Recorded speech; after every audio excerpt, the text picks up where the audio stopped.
নমস্কার বন্ধুরা, সবাইকে জানাই আমার নিউ ব্লগার চ্যানেলে স্বাগত। আমার নিউ চ্যানেলের নাম শান্তনা আচার্যি, কবিতা বা রান্না সব বিষয় নিয়ে। আজকে একটা জিনিস নিয়ে আলোচনা করব।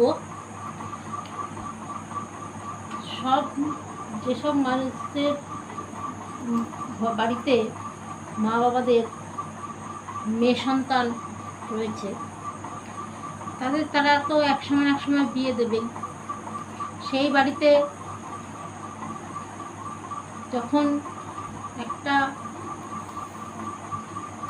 পুরুষের অচেনা মানুষের হাত ধরে মেয়েটা আসে, সেটা তার কাছে পরিবেশটাও অচেনা, ছেলেটাও অচেনা, শ্বশুর শাশুড়ি ননদ সবাইকেই সবার মতন করে বলতে তাদের অচেনা লাগে। মেয়েটারও অচেনা লাগে, ছেলেটারও অচেনা। সেটাকে মানিয়ে নিতে হয়, মানিয়ে নেওয়ার চেষ্টা করতে হয়।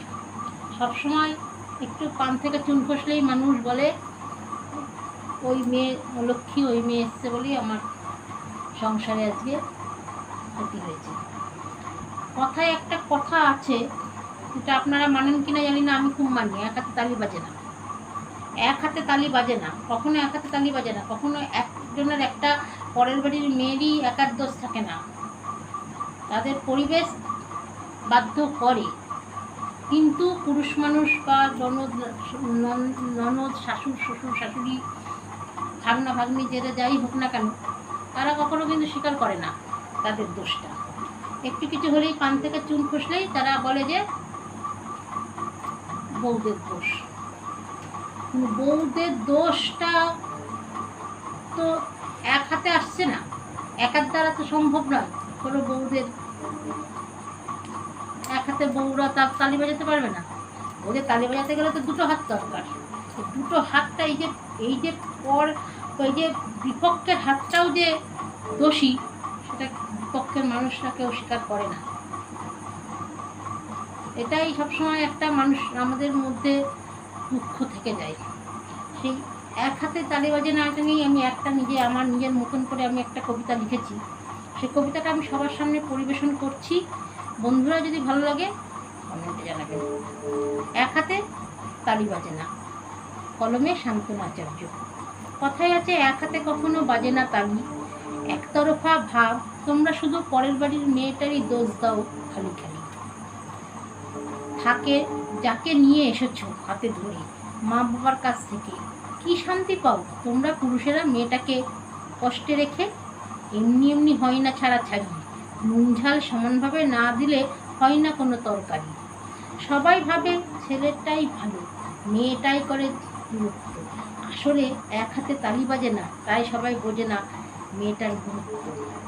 তোমরা গুরুজনেরা প্লিজ কেউ যেও না একদিকে, অপর দিকে তাকিয়ে থুতুটা ফেললে পরে কিন্তু নিজেরই দিকে। তাই বুঝে লেখাটা ভালো করে পড়ে একটু গভীরভাবে চিন্তা করো মন দিয়ে। পরে এক পক্ষের দিকে দোষ দিয়ে নিজের চিন্তাটুকু নিয়ে অপর পক্ষের কাছে দিও বিলিয়ে। একটা মেয়ে তো বাপের বাড়ি থেকে আসে না খারাপ হয়ে। ভেবে দেখো কোন পরিস্থিতিতে এই কথাগুলো লিখছি গভীর মন দিয়ে। লাস্টে আবার স্মরণ করি, এক হাতে তালি বাজে না।